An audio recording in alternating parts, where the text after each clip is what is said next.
everyone, welcome back to my channel. If you're new here, thanks so much for clicking on this video.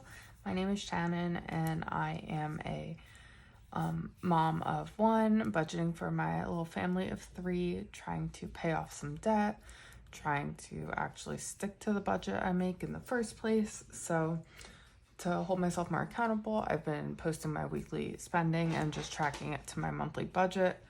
And this is the week 4 of 5 weeks in June.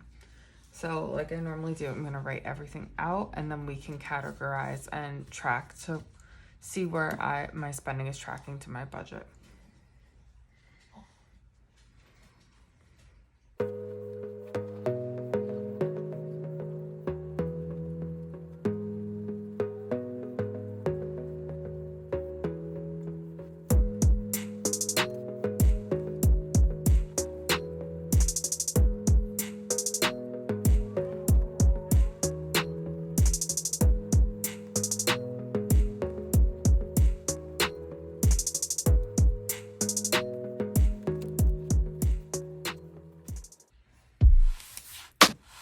Okay, so,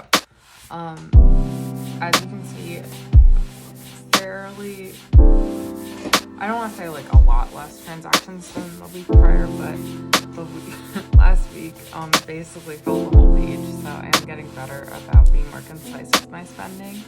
A lot of Amazon, but as you can see, I started trying my method of only putting everything in cart and then only, doing one purchase on Amazon a week. It's broken up into a bunch of different transactions because it only ships, it charges when it ships, which like I guess I should pick the Amazon day delivery, but since I'm like making myself wait for the things, I always just click like fastest delivery, so it breaks it into a bunch of boxes, which is probably not the best. But yeah, so let's start with, we'll just go down the line. Gas is yellow. There was one gas purchase, this Wawa for $20, which I know could be deceiving. I could have bought food at Wawa for $20, but I remember this was gas. So that's $20 for the week. Week 4, $20. And then month to date, I had spent $108 so far. So that makes it month to date $128 out of a budget of $175. 128 divided by 175. That's 73% of my budget. So I'm actually on track to, I still have, it's been costing between $40 to $50 for me to fill my tank. So if I fill my tank, I'll probably go over slightly, but I'll still be like in the realm of my original budget. Probably should have budgeted $200 to give myself a buffer. Groceries, oops, let's put the cap on this. Groceries I will make pink. So there's a couple transactions here. There's a really nice Polish deli, or like it's a cute Polish deli. It's a little bit out of the way, but it's still pretty close to me. It's like a treat to let myself go there. So me and my mom went together and we got stuffed cabbage, some homemade pierogies, some other stuff. So that was $65. I wasn't really like planning on spending because we don't go often, but it's a nice little treat. And then I did the bulk of my grocery shopping at Aldi. I got so much good stuff there. Was slightly impulsive there and still spent way less than I spend at ShopRite. But then there were a couple things like ShopRite and Stop and Shop each are right a couple blocks away from me, like one in one direction. The other is right across from my daughter's daycare. So if I need something extra, I do run in there, even though it's at a higher price. So, and that's in total, oh, I forgot to do this. In total, that's 4 transactions for grocery, which, like, I wish, I do need to be better about, like, going back out to the store. But definitely feels like an improvement over the grocery spending I've been doing. And it would have been like totally spot on to $200 a week without this Polish deli like fun grocery purchase, because sometimes groceries can be fun, right? So that puts me at $254 for the week.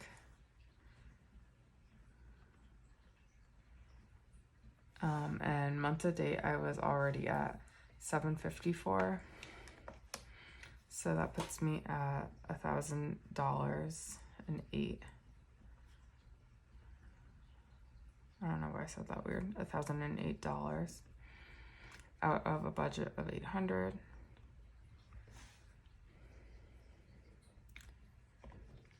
So that's 126%.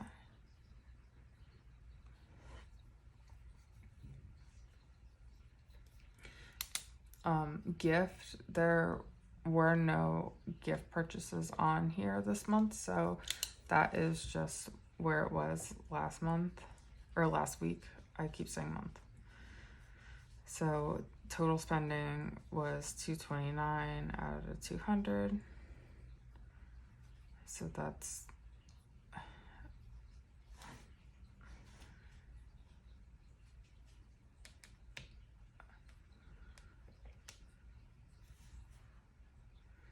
$115%. And then everything else falls into other. Oh, which is blue. It's very pretty colors.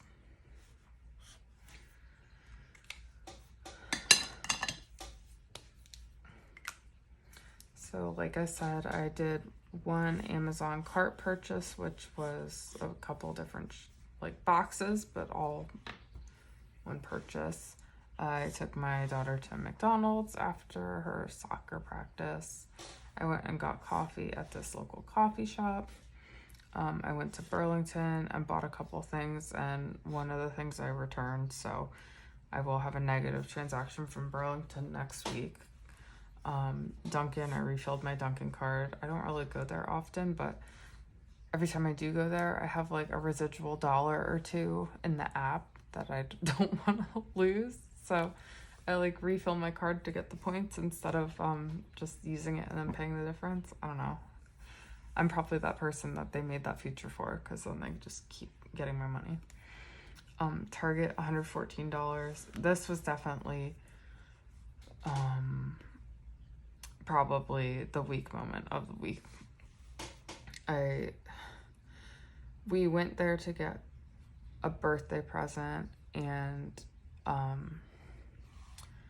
card for a kid in Silver's class because he was having a birthday party.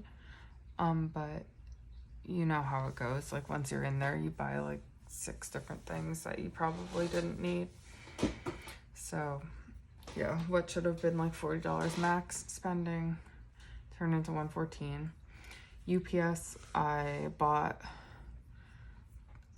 some supplements that I really didn't like, but then they agreed to let me return them, but I had to pay the return shipping on it, so that was a bummer. I didn't realize how expensive shipping things was, like, because I had to use my own box and I couldn't use USPS flat rate box. And the flat rate box size I would have needed to send this would have been within $2 of the cost of sending UPS. Anyway, I priced everything out. I spent like an hour comparing costs and what I should do, and shipping things is freaking expensive, man. And then there's a cute little farmer's market on Wednesdays near me. And I popped over there to get some fresh veggies and also some wine from this winery that's kind of far from me, but they are at my local farmer's market. So instead of going to the liquor store this week, I bought wine from the farmer's market, which is actually still sitting unopened in my fridge. I'm saving it for like a special day. So a bit more focused this week, I'd say. Like there's probably like I feel like I could have edited down what I got from Target and probably didn't need everything I got from Amazon, but the fact that I was like able to keep my able to control like just sending a bunch of purchases through Amazon every day and like actually be more selective with what I bought felt like a win for this week, and I will get to a point where I am just spending even less there, I'm sure. So let me add all of this up, even though as of last week I was already wildly over my other budget.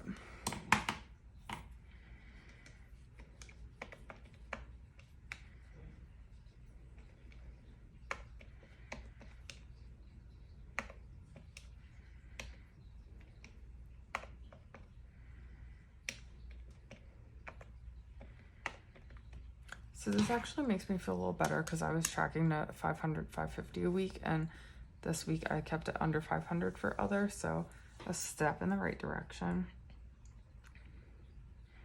Still not as many steps in the right direction as I should be making, but at least it's something.